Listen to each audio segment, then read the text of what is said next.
நமஸ்தே, வணக்கம். மனதில் ஹிந்தி சேனலில் உங்களை வரவேற்கின்றோம். இன்று நாம் தக்ஷிண பாரத இந்தி பிரச்சார சபா பிராத்தமிக் பாட்டிய புஸ்தக் என்ற நூலின் பாக் 4 பகுதி 4 கஹானி கதையை படிக்கப் போகின்றோம்.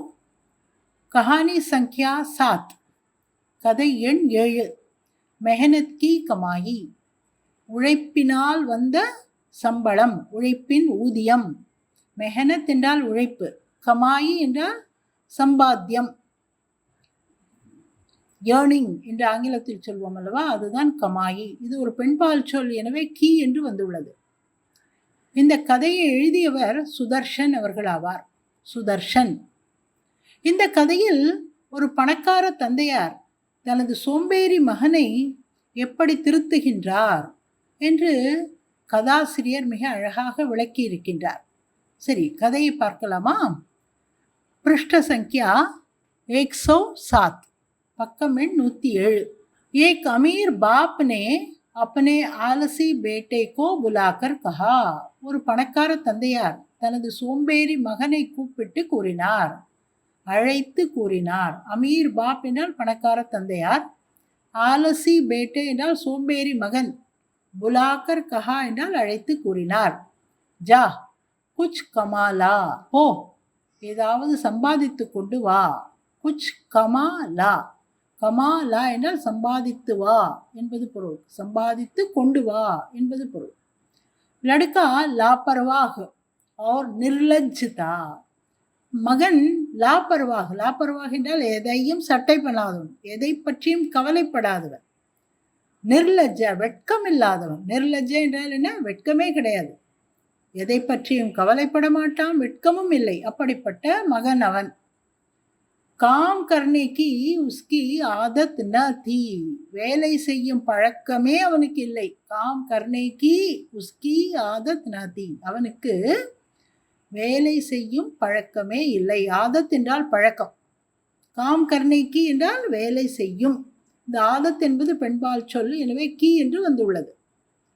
सीधे माँ के पास गया और रो धोकर मिन्नतें की, சீதே நேராக அவன் தன் தாயிடம் சென்றான், அழுது புரண்டு வேண்டி கேட்டுக்கொண்டார். மாக்கே பாஸ் கயா என்றால் தாயாரிடம் சென்றான். அவர் மற்றும் ரோ தோக்கர் என்றால் அழுது புரண்டு. மின்னத்தேங்கி என்றால் பலவிதமாக வேண்டி கேட்டுக்கொள்ளுதல், வேண்டி கேட்டுக்கொண்டார். माँ से बेटे का दुख देखा न गया, தாயாரால் மகனின் துக்கத்தை பார்த்து கொண்டு இருக்க முடியவில்லை. देखा न गया, பார்க்க முடியவில்லை, பார்த்து கொண்டு இருக்க முடியவில்லை, மகனின் துக்கத்தை அவளால் பார்க்க முடியவில்லை. तो उसने उसे 1 रुपया बक्से से निकाल कर दे दिया, எனவே அவள் என்ன செய்தாள்? உசே 1 रुपया, அவனுக்கு 1 ரூபாய், பக்ஸேசே நிக்கால்கர், சிறிய பெட்டி, பக்ஸே என்றால் சிறிய பெட்டி, பெட்டியிலிருந்து வெளியில் எடுத்து, நிக்கால்கர் என்றால் வெளியில் எடுத்து, தேதியா கொடுத்து விட்டார். தாயார் அன்றுக்கு 1 ரூபாய் தன் பெட்டியிலிருந்து எடுத்து கொடுத்து விட்டார். ராத்கோ பாப்னே பூச்சா, இரவு வந்தது. தந்தையார் மகனிடம் கேட்டார், பேட்டா துணை கியா கமாயா, மகனே நீ என்ன சம்பாதித்தாய் என்று கேட்டார். लड़के ने झट से रुपया निकाल कर दिखा दिया, மகன் உடனே, झट से என்றால் உடனே, சட்டு புட்டென்று, ருப்பியா நிக்கால்கர் பணத்தை வெளியில் எடுத்து, திகா தியா காட்டிவிட்டான். இதை பாருங்கள், நான் சம்பாதித்திருக்கின்றேன் என்று காட்டிவிட்டான். அனுபவி பிதா சப் சமஜ் கயா, தந்தையார் மிகவும் அனுபவம் வாய்ந்தவர், அவருக்கு எல்லாம் புரிந்து விட்டது. சமஜ் கயா என்றால் புரிந்து கொண்டு விட்டார். उसने कहा, அவர் கூறினார், ஜா இசை குயேமே ஃபேங்கா, போ இதை போய் கிணற்றில் தூக்கி அடித்து விட்டு வா என்று கூறினார். இசை என்றால் இதை, அதாவது அந்த 1 ரூபாய் காசை, குயேமே கிணற்றில், ஃபேங்கா தூக்கி போட்டு விட்டு வா என்று கூறினார். ஃபேங்க்னா என்றால் தூக்கி எறிதல், எரிந்து விட்டு வா என்று கூறினார்.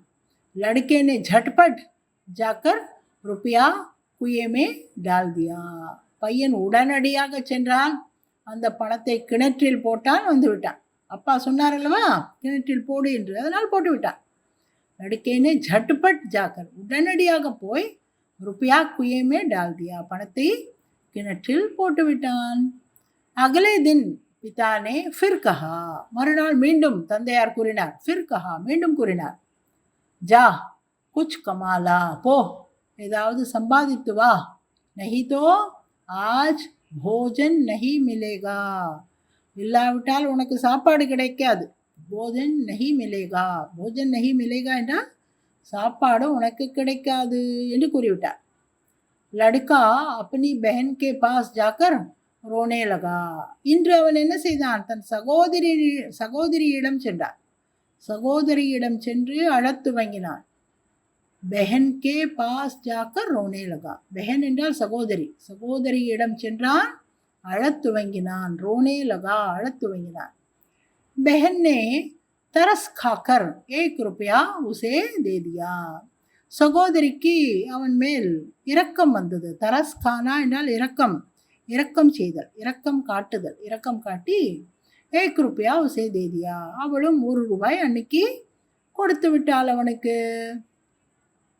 बाप ने रात्रि में लड़के से पूछा, தந்தையார் இரவில் மகனிடம் கேட்டார். आज तू क्या कमाकर लाया, आज तू क्या कमाकर लाया, இன்று நீ என்ன சம்பாதித்து கொண்டு வந்தாய். क्या कमाकर என்ன சம்பாதித்து கொண்டு लाया வந்தாய் என்று கேட்டார். கமாக்கர் லாயா என்றால் சம்பாதித்து கொண்டு வந்தாய் என்பது பொருள்.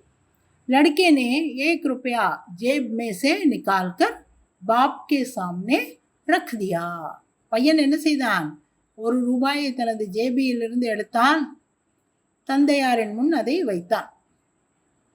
லடுக்கேனே 1 रुपया 1 ரூபாய் ஜேப் மேசே ஜேபியில் இருந்து நிகால்கர் வெளியில் எடுத்து பாப்கே சாம்னே தந்தையாரின் முன்னால் ரக் தியா வைத்து விட்டான். பாப் போலா, தந்தையார் சொன்னார். ஜா இசை குயமே ஃபேங்கா, போ போ இதை கொண்டு போய் கிணற்றில் போட்டு விட்டு வா. ஃபேங்கா கிணற்றில் தூக்கி எறிந்து விட்டு வா என்று இன்றும் அப்படியே கூறினார். லடுக்கேனே பி வைசாஹி கியா, மகனும் அப்படியே செய்தான். தந்தையார் சொன்னதை அப்படியே செய்தான். அவன் அன்றைய காசையும் கிணற்றில் கொண்டு போட்டுவிட்டு வந்தான்.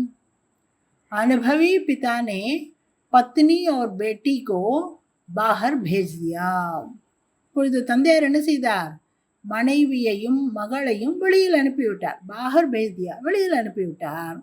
அனுபவி பிதா என்றால் அனுபவம் வாய்ந்த தந்தையார். அவருக்கு புரிந்து விட்டது மனைவியும் மகளும் தான் இப்படி செய்கிறார்கள் என்று. எனவே அவர்களை வெளியில் அனுப்பிவிட்டார். பிதா நே பேட்டே சே பிராத்தஹ் உட்னே பர் கஹா, காலையில் தந்தையார் மகனிடம் கூறினார். பிராத்தஹ் உட்னே பர் என்றால் காலையில் அவன் எழுந்தவுடன் கூறினார். என்ன கூறினார், ஜா குச் கமாக்கர் லா, போ ஏதாவது சம்பாதித்து வா, சம்பாதித்து எடுத்து வா. நஹி தோ ராத் கோ போஜன் நஹி மிலேகா, இல்லை என்றால் இரவு சாப்பாடு கிடைக்காது. நஹி மிலேகா கிடைக்காது என்று கூறிவிட்டார்.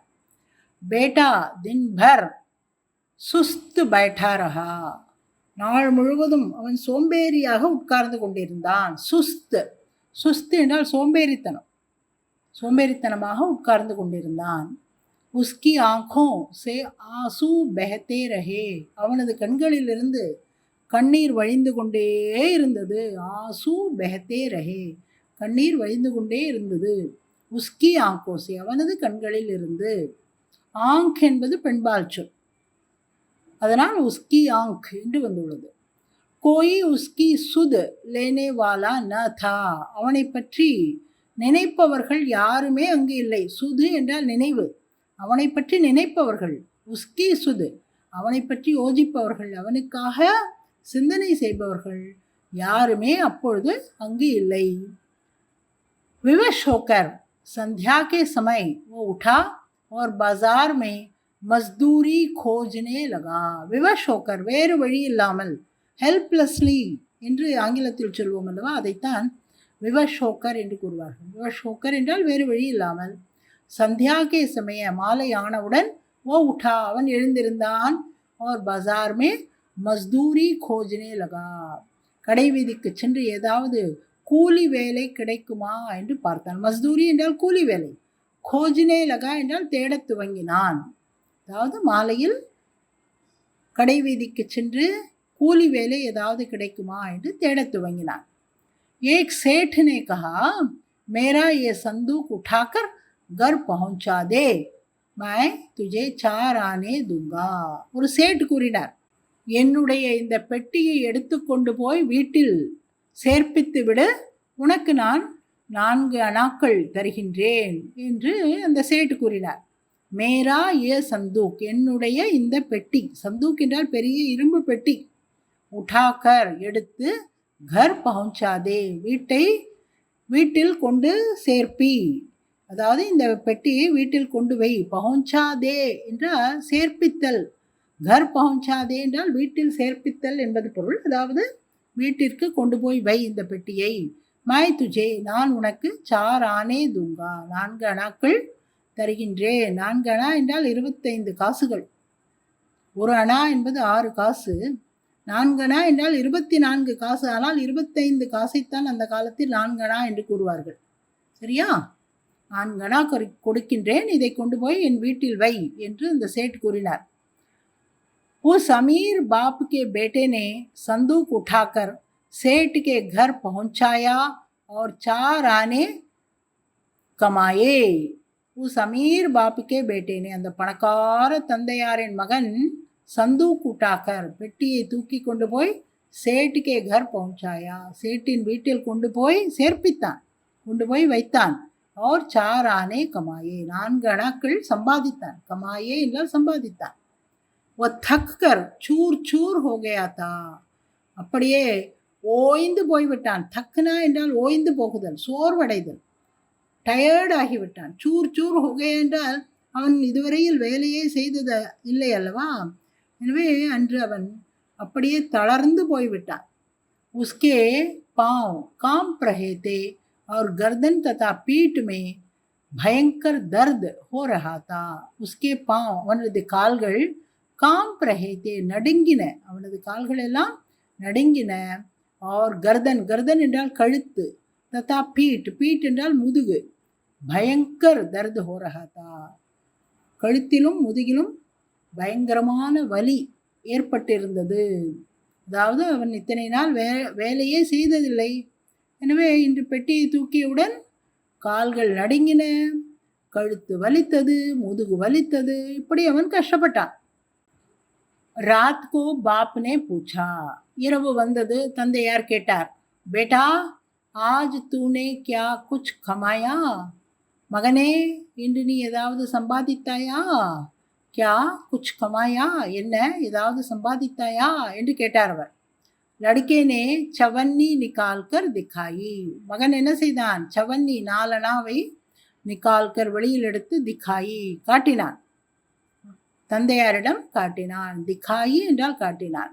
பாப் போலா, தந்தையார் கூறினார், ஜா இசே குயமே டால் ஆ, போ இதை கொண்டு போய் கிணற்றில் போட்டு விட்டு வா. டால் ஆ என்றால் போட்டு விட்டு வா, இந்த காசை கிணற்றில் போட்டு விட்டு வா என்று கூறினார். லடுக்கைக்கோ குரோதாகையா, மகனுக்கு கோபம் வந்து விட்டது. குரோதாகையா, கோபம் வந்து விட்டது. ஓ போலா, அவன் கூறினான், ய மேரி மெஹனத் கி கமாயி ஹே, இந்த காசு என் உழைப்பினால் வந்த காசு. மெஹனத் கி கமாயி ஹே, உழைத்து சம்பாதித்த காசு இது. மேரி கர்தன் கமர் और पैर दुखने लगे हैं, எனது கழுத்து, இடுப்பு, கால் எல்லாம் வலிக்கிறது, கஷ்டப்படுகின்றது. கர்தன் என்றால் கழுத்து, கமர் என்றால் இடுப்பு, பயிர் என்றால் கால், துக்னே லகேஹே என்றால் மிகவும் வலிக்கின்றது, துக்கப்படுகின்றன, வருத்தமாக இருக்கின்றது எனக்கு என்று அவன் கூறினான். ஆப் கேத்தே ஹேன் கி இசை குயமே டால்லா, அப்படி கஷ்டப்பட்டு சம்பாதித்த காசை கிணற்றில் போடச் சொல்லி நீங்கள் கூறுகின்றீர்களே என்று கூறினான். அதாவது நான் கஷ்டப்பட்டு சம்பாதித்த காசு, என் கால் வலிக்கின்றது, முதுகு வலிக்கின்றது, கழுத்து வலிக்கின்றது, இப்படி கஷ்டப்பட்டு சம்பாதித்த காசை கிணற்றில் போட்டுவிட்டு வா என்று கூறுகின்றீர்களே என்று அவன் கோபமாக கேட்டான். அனுபவி பிதா சப் குச் சமஜ் கயா. அனுபவம் வாய்ந்த தந்தையார் எல்லாவற்றையும் புரிந்து கொண்டு விட்டார். சப் குச் சமஜ் கயா, எல்லாவற்றையும் புரிந்து கொண்டு விட்டார். அகலே தின் உஸ்னே அப்னா சாரா வியாபார் லடுக்கே கே ஹவாலே கருதியா. மறுநாள் என்ன செய்தார்? அகலே தின், மறுநாள் அவர் தனது எல்லா வியாபாரத்தையும் பையனின் பொறுப்பில் விட்டுவிட்டார். அகலே தின், மறுநாள் உஸ்னே, அவர் அப்பனா சாரா வியாபார், தனது முழு வியாபாரத்தையும், மொத்த வியாபாரத்தையும் லடுக்கேக்கே ஹவாலே கருதியா, மகனிடம் ஒப்படைத்து விட்டார். ஹவாலா கருதேனா அவனிடம் ஒப்படைத்து விடுதல் என்பது பொருள். இந்த பாடத்தில் ஒரு உழைப்பின் பலன், உழைப்பின் முக்கியத்துவம் மிக அழகாக கொடுக்கப்பட்டுள்ளது அல்லவா? இந்த பாடத்தின் நீதி என்ன, மோரல் என்ன? சீக் என்றால் நீதி, மோரல் என்பதாகும். மெஹனத் கி கமாயி மீठी होती है. உழைப்பினால் சம்பாதித்த சம்பாத்தியம் மிகவும் இனிப்பாக இருக்கின்றது. உழைப்பினால் வந்த ஊதியம் மிகவும் ஆனந்தத்தை தருகிறது என்பதே இந்த பாடத்தின் நீதியாகும். சரி, இந்த கதை உங்களுக்கு பிடித்திருக்கின்றதா? இந்த பதிவு உங்களுக்கு உபயோகமாக இருக்கின்றதா? அப்படி என்றால் ஒரு லைக் கொடுப்பீர்களா? சரி, உங்களது கருத்துக்களையும் இந்த கமெண்டில் பதிவு செய்யுங்கள். இதுவரையில் சப்ஸ்கிரைப் செய்யாமல் இருந்தால் சப்ஸ்கிரைப் செய்து நீங்கள் பயனடையுங்கள். சரியா? நன்றி, தன்யவாத்.